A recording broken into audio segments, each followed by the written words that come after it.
नमस्कार दोस्तों, स्वागत है आपका हमारे चैनल में। दोस्तों, इस वीडियो के अंदर अब भी हम लोग जीके यानी सामान्य ज्ञान, इससे रिलेटेड 40 क्वेश्चन देखने वाले हैं, जो कि आपके आने वाले एग्जाम्स के लिए काफी इंपॉर्टेंट है। तो आप इन एक एक क्वेश्चन को रट लीजिए। उससे पहले चैनल पर आए तो चैनल को सब्सक्राइब कर जो पास वाले घंटे का निशान है उसे भी ऑन कर दे, ठीक है। तो देखिए, यहाँ पर हमारा पहला क्वेश्चन है, निम्नलिखित में से कौन सा वृक्ष समुद्र तल से सर्वाधिक ऊंचाई पर पाया जाता है। तो देखिए, ये वेरी इंपॉर्टेंट क्वेश्चन है, कई बार एग्जाम में पूछा गया प्रश्न है।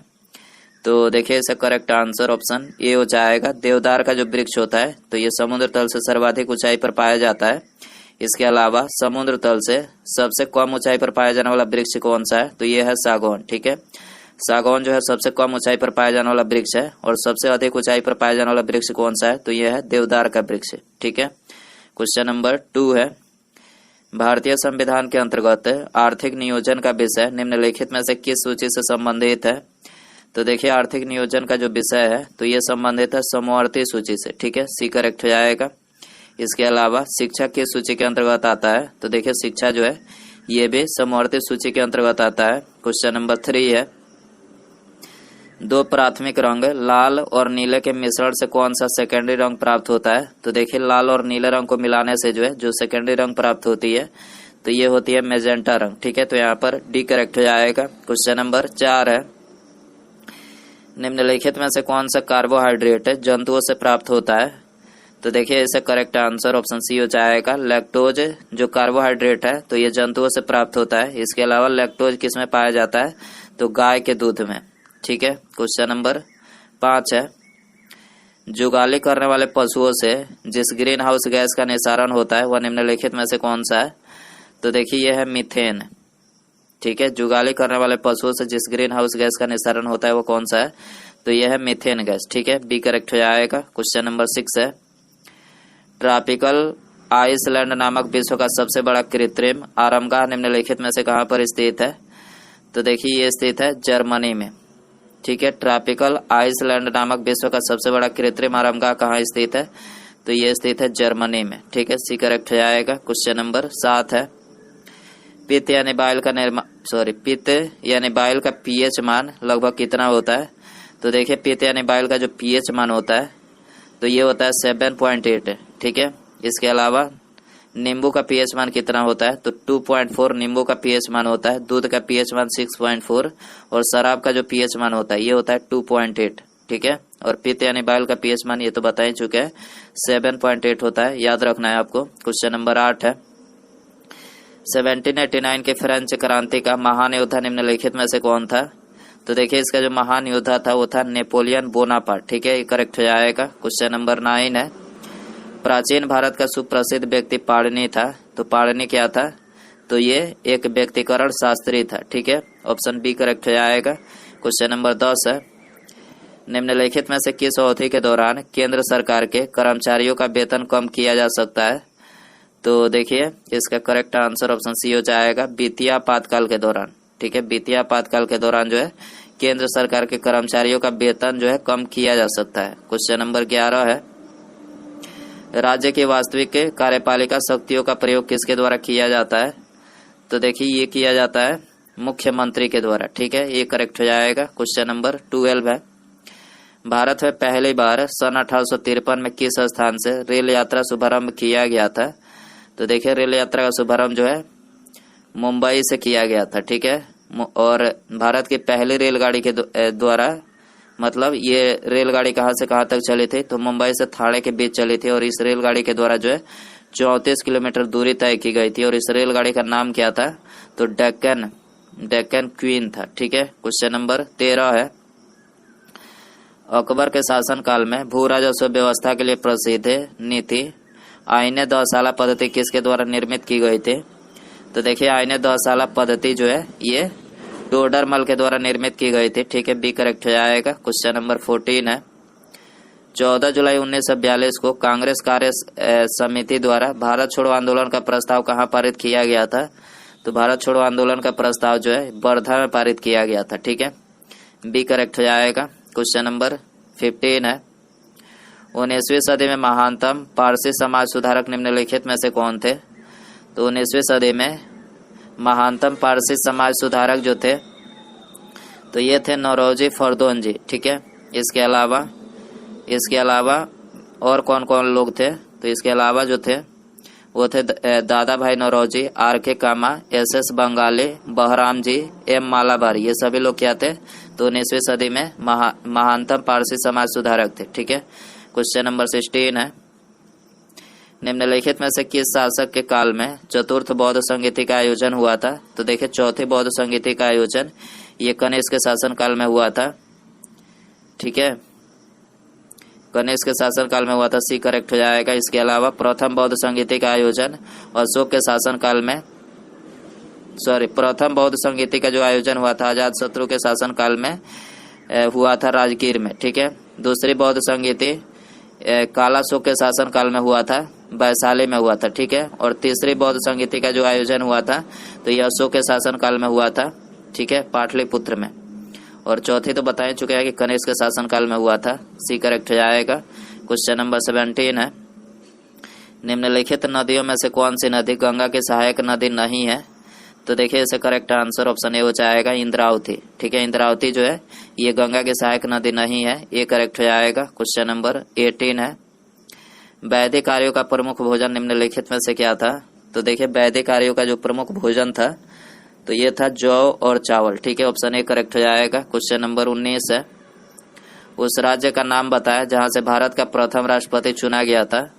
तो देखिए भारत का प्रथम राष्ट्रपति जो है बिहार से चुना गया था, उनका नाम क्या था। तो देखिए उनका नाम था डॉक्टर राजेंद्र प्रसाद। ठीक है, क्वेश्चन नंबर 20 है, 1946 में गठित अंतरिम सरकार में डॉक्टर राजेंद्र प्रसाद किस विभाग के मंत्री थे। तो देखिए उस समय डॉक्टर राजेंद्र प्रसाद जो थे तो ये खाद्य एवं कृषि विभाग के मंत्री थे। ठीक है, सी करेक्ट हो जाएगा। क्वेश्चन नंबर 21 है, भारत के राष्ट्रपति के उम्मीदवार के प्रस्ताव का अनुमोदन कम से कम कितने निर्वाचकों द्वारा किया जाना आवश्यक होता है। तो देखिए कम से कम जो है 50 निर्वाचकों द्वारा जो है भारत के राष्ट्रपति के उम्मीदवार का प्रस्ताव का अनुमोदन करना जो है आवश्यक होता है। ठीक है, ऑप्शन बी करेक्ट हो जाएगा। क्वेश्चन नंबर 22 है, निम्नलिखित में से कौन सा भारत का संघीय क्षेत्र है। तो देखिए इसे करेक्ट आंसर ऑप्शन डी हो जाएगा, दादर नागर हवेली जो ये भारत का संघीय क्षेत्र है। क्वेश्चन नंबर 23 है, भारत के राष्ट्रपति के चुनाव के लिए कौन सी योग्यता आवश्यक नहीं है। तो देखिए इसे करेक्ट आंसर ऑप्शन सी हो जाएगा, लोकसभा का सदस्य।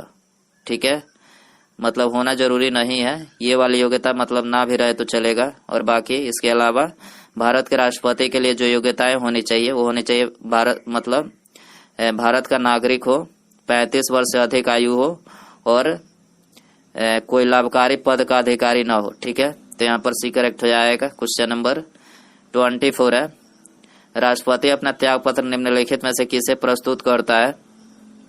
तो देखिए राष्ट्रपति जो होते हैं अपना त्याग पत्र ये उपराष्ट्रपति को प्रस्तुत करते हैं। ठीक है, सी करेक्ट हो जाएगा। क्वेश्चन नंबर 25 है, सूची फर्स्ट को सूची सेकंड के साथ मिलान करें। तो देखिए यहाँ पर जो पहला दिया गया है प्रथम पंचवर्षीय योजना, तो देखिए पहली पंचवर्षीय योजना जो है ये कब से कब तक रही थी, 1951 से 56 तक रही थी। दूसरी पंचवर्षीय योजना 1956 से 61 तक रही थी।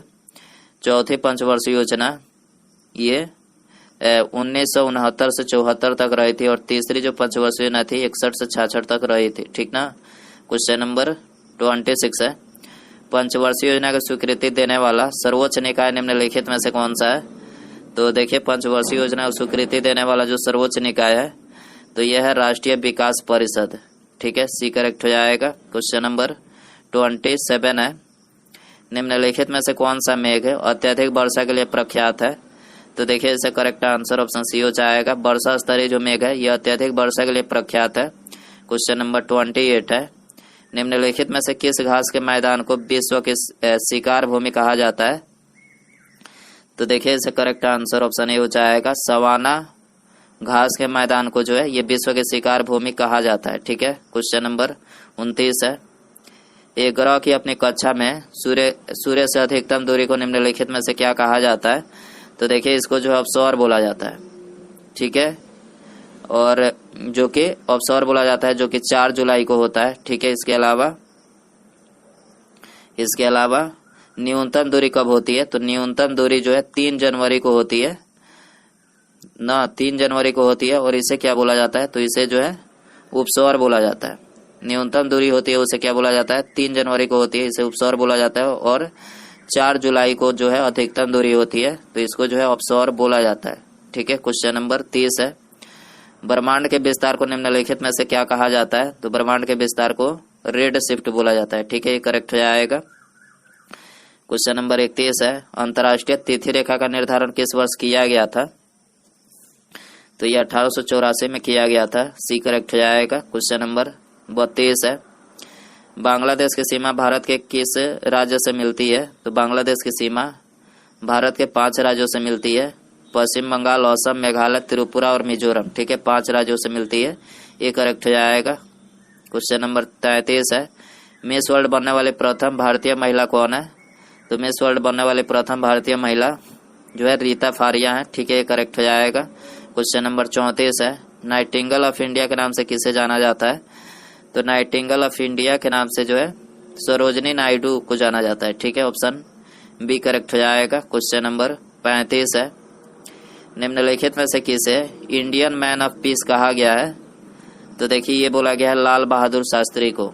ठीक है, लाल बहादुर शास्त्री को जो है इंडियन मैन ऑफ पीस कहा गया है। ठीक है, ऑप्शन बी करेक्ट हो जाएगा। क्वेश्चन नंबर 36 है, भारतीय राष्ट्रीय झंडा के चक्र में कितनी आरियां हैं, तो देखिए भारतीय राष्ट्रीय झंडा के चक्र में जो है ये 24 आरियां होती है। ठीक है, डी करेक्ट हो जाएगा। इसके अलावा राष्ट्रीय ध्वज की लंबाई और चौड़ाई का अनुपात कितना होता है, तो 3:2 होता है। ठीक है, लंबाई 3 होता है और चौड़ाई 2 होता है। ठीक ना, और इसका डिजाइन किसने तैयार करा था, तो इसका डिजाइन जो है पिंगाली बंकैया ने तैयार किया था। क्वेश्चन नंबर 37 है, सीमा सुरक्षा बल यानी बीएसएफ की स्थापना कब हुई थी, तो बीएसएफ की स्थापना 1 दिसंबर 1965 को हुई थी, ये करेक्ट हो जाएगा। क्वेश्चन नंबर 38 है, भारत में जनसंख्या की त्वरित वृद्धि का प्रमुख कारक निम्नलिखित में से क्या है, तो इसका जो प्रमुख कारक है तो यह है उच्च जन्म दर और गिरती मृत्यु दर। ठीक है, उच्च जन्म दर और गिरती मृत्यु दर जो है इसका प्रमुख कारक है। ठीक है, बी करेक्ट हो जाएगा। क्वेश्चन नंबर 39 है, दुधारू पशुओं के वध पर रोक निम्नलिखित में से किस अनुच्छेद में वर्णित है, तो ये अनुच्छेद 48 में वर्णित है। ठीक है, ये करेक्ट हो जाएगा। उसके बाद यहाँ पर हमारा अगला क्वेश्चन है, हंटिंगटन रोग शरीर के किस अंग को प्रभावित करता है, ऑप्शन है आपके पास आंख, हृदय, मस्तिष्क या फिर अस्थि मज्जा। सही आंसर जो है कमेंट बॉक्स में जरूर बताएं। वीडियो पसंद आए तो वीडियो को लाइक करें, चैनल पर नया तो चैनल को सब्सक्राइब करके पास में जो घंटे का निशान है बेल आइकन है उसे ऑन कर दें। ठीक है, मिलता है अगले वीडियो में। Thanks for watching.